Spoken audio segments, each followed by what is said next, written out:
سلام دوست عزیز، آیا میفهمی که یکی از خطرناکترین سرطان ها که تقریبا در شروع هیچ علامه‌ای ندارد کدام سرطان است؟ سرطان پانکراس است. امی عضو کوچکی که در پشت معده ما قرار دارد و مسئول هضم غذا و تنظیم قند خون است، این میتونه مبتلا به سرطان شود. ولی وقتی علامه میته تقریبا کار از کار گذشته.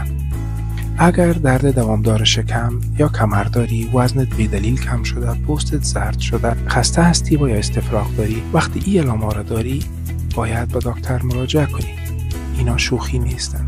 با اولتراساوند، سی تی و یا معاینه خون میتونیم به تشخیص برسیم. اما بعضی ضرورت به گرفتن پارچه یا بیوپسی هست. به صورت عموم پیشگیری و وقایع بهتر از تداوی است.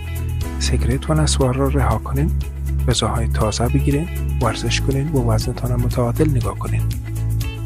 اما اگر علائم دیدی باید تأخیر و تعلل نکنی.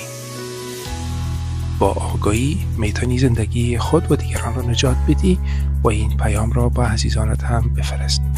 تشکر.